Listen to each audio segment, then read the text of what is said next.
السلام عليكم، معكم عبد الرحمن إبراهيم. فيديو النهاردة مهم لأي شخص بيدور على منح أيا كان سنه أو مجال دراسته أو شغله. هتصدق لو قلتلك إن المجموعة اللي معانا النهاردة بينزلوا منح وفرص وتدريبات وسيشنات وغيرها كتير جدا جدا لكلية زراعة وحقوق؟ فما بالك انت بقى بباقي المجاميع؟ هتقولي يعني ايه؟ هقولك انا اغلب المنح زي ما حضراتكم عارفين بتكون للبرمجة وإدارة الأعمال، بس هما بينزلوا منح لكل مجال أيا كان هو ايه.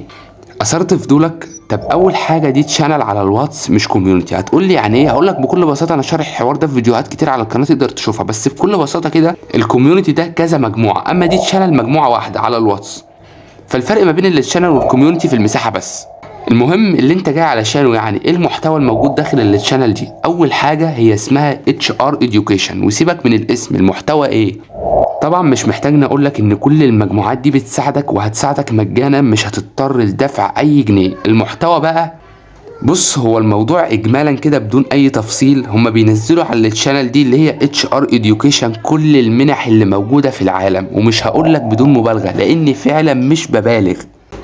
وثق وتأكد، طالما قلت لك مش ببالغ يبقى انا جربتها وشفت بعيني، مش طالع اقول لك اي كلام، انا جربت وشفت بعيني. المهم بينزلوا كل المنح لجميع الاعمار وفي جميع المجالات، بالاضافه انهم بينزلوا سيشنات وكورسات وبرامج وتدريبات ونصائح وكورسات وغيرها كتير جدا جدا، وطبعا لجميع التخصصات والمجالات والاعمار. ومش محتاجيني طبعا اقول لكم ان كل ده مجانا بدون اي مقابل. انت تقريبا لو مجالك مجال العفريت، والله العظيم ما بهزر، اقسم بالله القائمين على التشانل دي بيعملوا عظمه حرفيا. ما شفتش مجال الا وانهم نزلوا له كورسات ومنح وكل الكلام اللي لسه قايله لحضراتكم من شويه. فحرفيا هتلاقي كل حاجه داخل التشانل دي. الاسطوره بتقول ان في سؤال بيدور في دماغ حضراتكم دلوقتي، هو انهم ازاي بينزلوا كل المجالات دي في نفس الوقت، بالاضافه الى انهم كمان بينزلوا كورسات ومنح وكل الليله الطويله اللي حضراتكم عارفينها دي.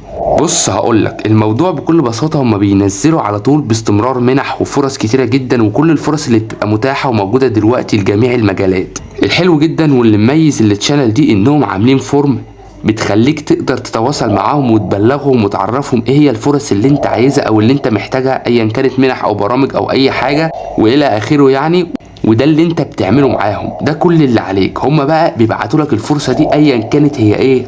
فده بكل بساطه السبب اللي مخليهم مختلفين، لانهم بينزلوا الفرص اللي انتوا عايزينها مش اللي هم عايزينها، وده السبب اللي مخليهم مختلفين جدا جدا. واخيرا وليس اخيرا، شوفوا حضراتكم عايزين الكوميونتي الجاي عن انهي تخصص واكتبوا لي في التعليقات، واي حد عنده اي استفسار يكتبوا لي في التعليقات وهحاول ارد عليكم ان شاء الله. ولو عجبكم الفيديو ما تنسوناش من اللايك وتشترك في القناه عشان يوصلك كل جديد. والسلام عليكم ورحمه الله وبركاته.